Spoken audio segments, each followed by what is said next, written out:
What is up, boys and girls? Welcome to my video.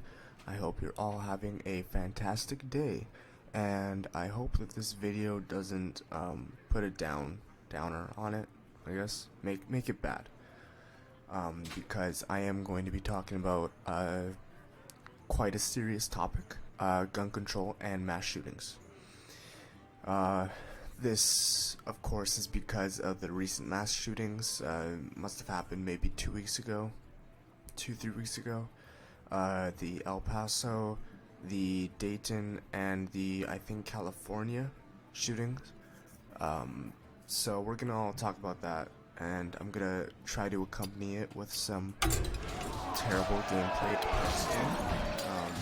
I want to make it very clear that I suck at playing games and talking, so bear with me and try to be entertained. So before we really get into the meat of it, we have to get some definitions out there, okay? So first off, of course, we need to define what an assault weapon is. Now, according to Wikipedia, an assault weapon refers mainly to semi-automatic rifles, pistols, and shotguns that can accept detachable magazines and possess one or more features. Okay? So, it's a pretty vague definition. A lot of, obviously, weapons fit under that, so, but we're gonna go with that. I will fight with and then secondly, of course, what gun violence is. And gun violence is any crime that's committed with a firearm. So, let's just, I guess, jump right into it. I'll try to keep it not very boring with the data, but I want to get some of the data out of the way first off, because it is pretty important. According to gunviolencearchive.org, in 2019 there were 253 mass shootings. Now it says that 8,878 people died, 76 were defensive, and 949 were unintentional. Now, of course, these numbers sound quite big. You know, almost 9,000 people have died. But when people put that number out, or the numbers of the amount of people that have died, they don't have the context. The context being that about 61% of those deaths are from suicide. Only 35% are homicides, 1.4% are law enforcement, 1.3% are unintentional, and 0.8% are undetermined. Now, with the context there, it should make it a little bit better. I mean, of course, suicide's still awful, and it doesn't entirely excuse the situation, but it's not like people are going around just shooting each other randomly all the time. It's not a very common thing.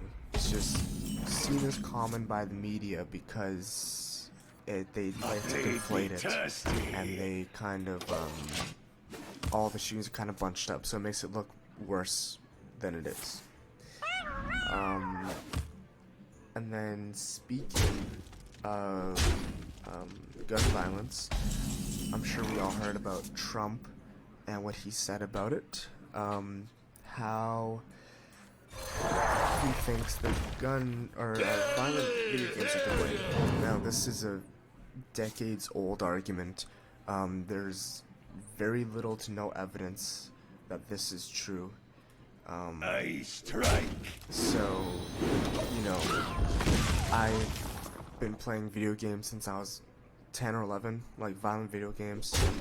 I've played racing games here and there, golf, that kind of stuff, but I also played God of War when it came out.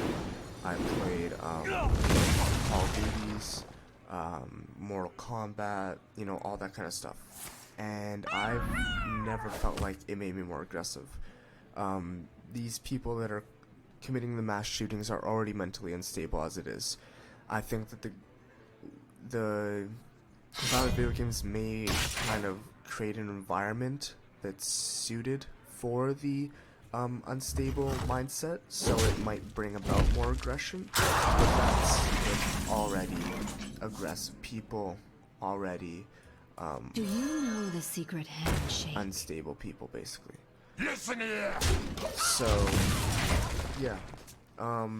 Then we can kind of get into the actual gun bans that have been enacted before, because, you know, the Democrats are calling for assault weapon bans and all that kind of stuff. And I'm not sure if anyone knows this. Are you ready for this?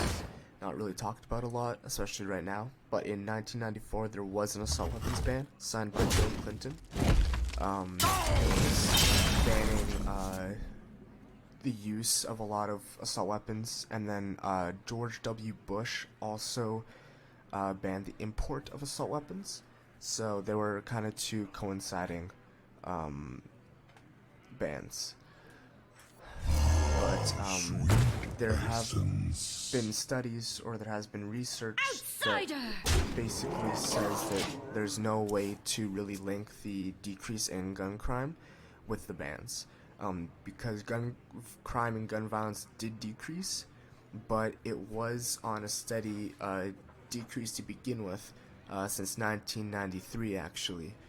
Firearm crime rates have dropped steadily, according to the Bureau of Justice Stats National Crime Victimization Survey. Now, if we ban assault weapons, you know, these people are very determined to kill people. Who's to say that they won't find other ways to commit these atrocities? I mean, if they're determined enough, you know, why not? They can use a bomb, they can use a knife, they can use chemicals, like, whatever. So, you know, it's not a very good solution to just ban things, because then we're going to keep on banning things over and over again until, like, nothing's left, really. And then it kind of becomes an authoritarian state, and a lot of people don't like that, obviously. Good reason.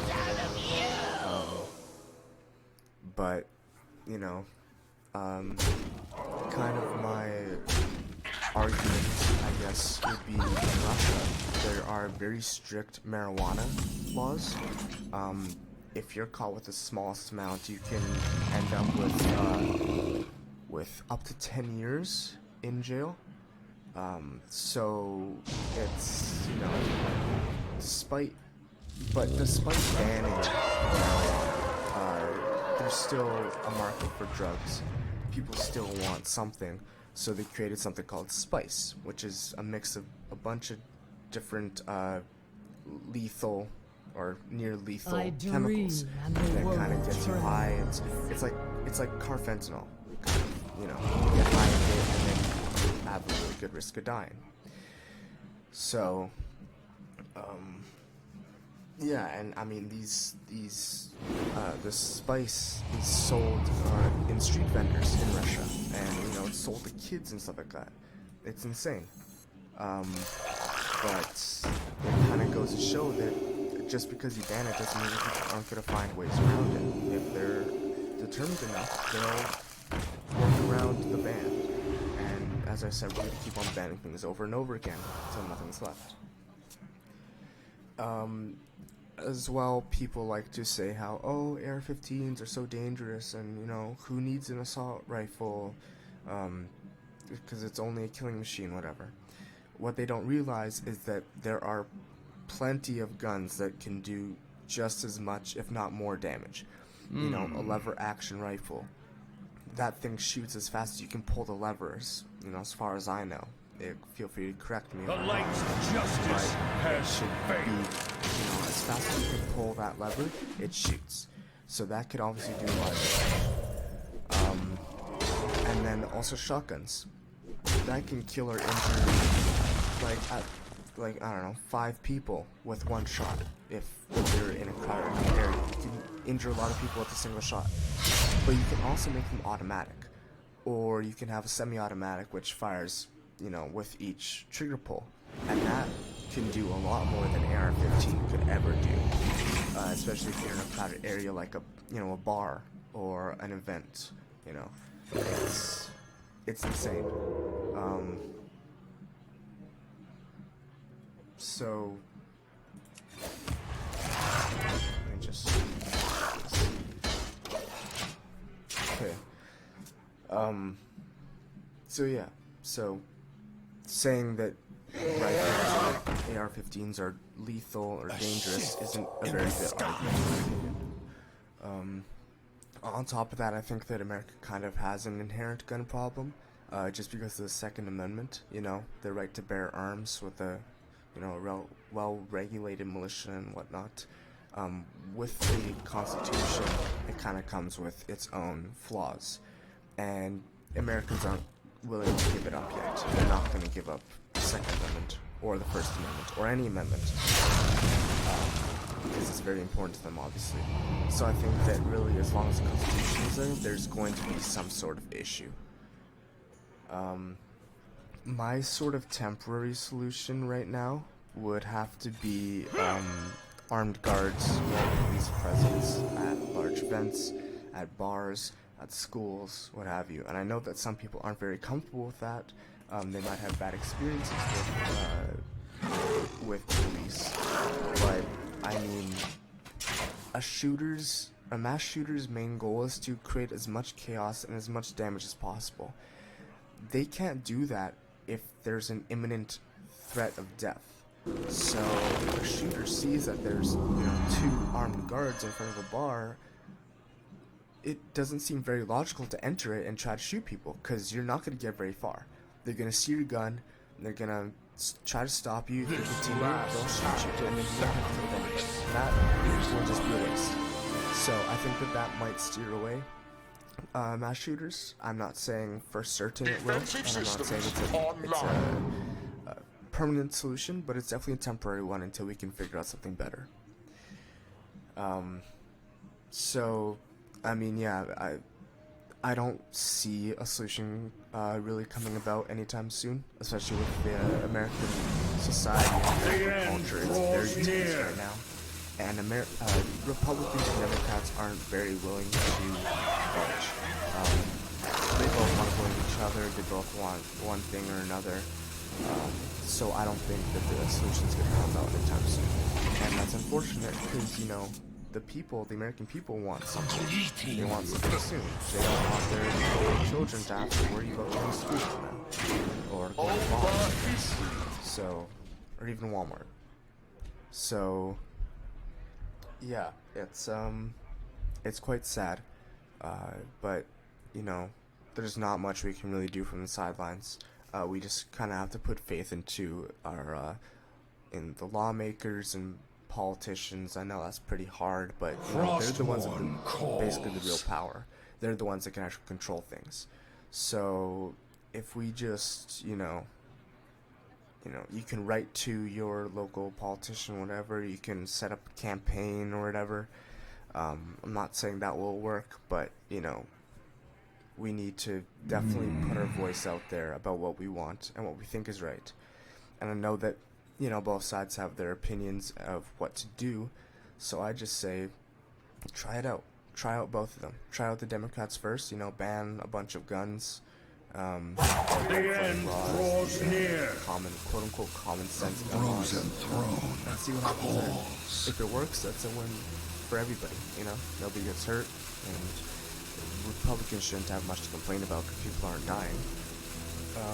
And if it doesn't solve anything, or if gun violence increases, then you'll have the Republicans too, and it'll be on the Democrats that their plan failed. It won't be the fault of the people that thought that they were wrong, basically. So, yeah, that's kind of my thought in this. Also, feel free to let me know what you want to see next. Obviously, this is my first real video, so, you know, kind of be patient with me. Give me some ideas. I'll see what I can do about that. Any other games. And, yeah, see what happens from there, alright? So, yeah, thanks for watching the video then. Go ahead and leave a like and maybe subscribe if you want to. And I hope you have a good day.